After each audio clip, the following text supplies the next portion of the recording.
Hey horror fans, and welcome to another October Horror Fest.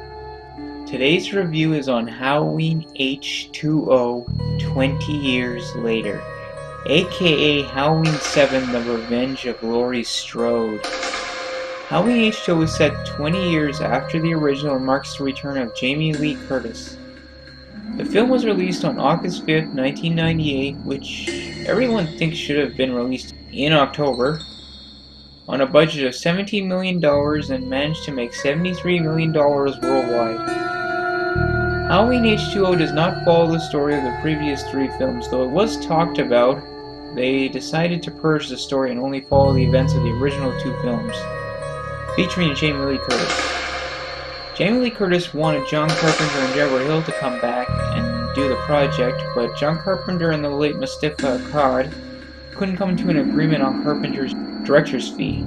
So the film was directed by Steve Miner, who was a good choice since he had done directing work on the first three Friday the 13th films. The film starts with the characters Marion Chambers, for whatever reason is called Marion Whittington, who discovers her house has been broken into. And a side note, for the first time in the series history, Michael kills people on October 29th. Marion has her neighbors call the police, then they decide to check the house and does a poor search job, and makes a mess in the kitchen, and steals beer out of the fridge. Marion sees her office in shambles, and we see a picture of Dr. Loomis, and Marion sees Laurie Strode's file missing documents. She checks the front door that opens somehow, and we see Michael behind her, and he goes out the back. She runs to her neighbors and finds Jimmy with skates in his face. And the other guy falls on her at the back door with a knife in his back, and she sees Michael and runs. The police arrive, and Michael, distracted, she hits him with a poker and they struggle, and she can't tell the police in time, and Michael slits her throat. And Michael drives off as the cops see the other house's window smashed. The next day, the detectives discuss what happened and see Dr. Loomis's room, who had died. Since Donald Pleasance had passed away, he couldn't be a part of this film, which is a shame. Anyway, the detective contacts Haddonfield, warning them about Michael, and there's an opening with a bunch of articles of Dr. Loomis, and the voice-over sounds like Donald Pleasance but isn't, and no one knows why they didn't just take his voice from the original movie, since he had said the lines before. Maybe they would have had to pay the family too much. However, this Halloween film is also dedicated to his memory. And giving his character this final statement was a good move. We see them opening at Hillcrest Academy, and Laurie Strode, aka Carrie Tate, has a nightmare about Michael, and her kid John gets her pills. John and Laurie have an argument, and he leaves and meets up with his friends and plan a party. Michael stalks and steals a woman's purse and takes her keys and drives off in her car. Laurie, aka Miss Tate, talks to the students about the school trip, and then later John and his buddy sneak out to get booze. And Laurie has a lunch date, then runs into her son and gets pissed off. They head back with Michael following.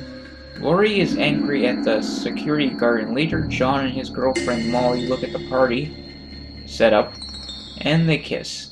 In class, Molly sees Michael at a door trying to get into the campus, and this is a similar style stalk to the original film.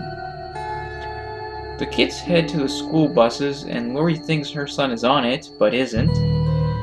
Michael manages to sneak into the campus and cut the phone lines.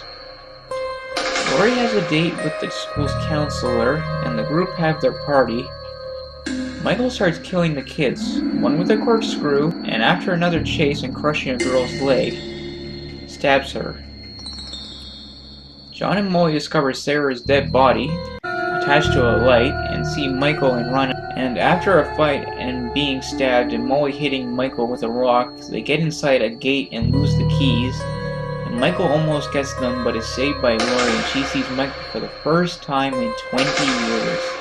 Will accidentally shoots the security guard, then Michael kills Will, and Laurie hits Michael, and she and the kids run to the car, and Laurie has them drive away as she locks herself in.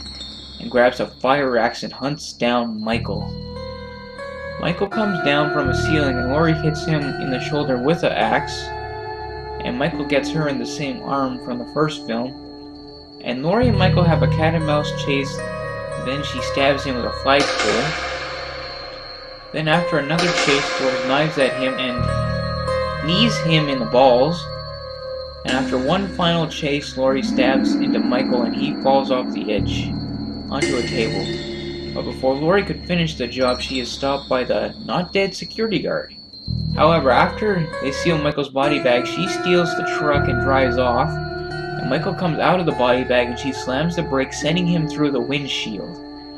Then hits him with the van, and after the van comes tumbling down the hill, hits Michael again, trapping him. Laurie calls his name and they reach for each other, though it was obviously a trick from Michael, which is obvious, and Laurie cuts off Michael Myers' head. Michael Myers is dead, end of story. Halloween H20 is an excellent sequel, and Jamie Lee Curtis did a fantastic job playing Laurie Strode again. And everyone agrees this is how the series should have ended.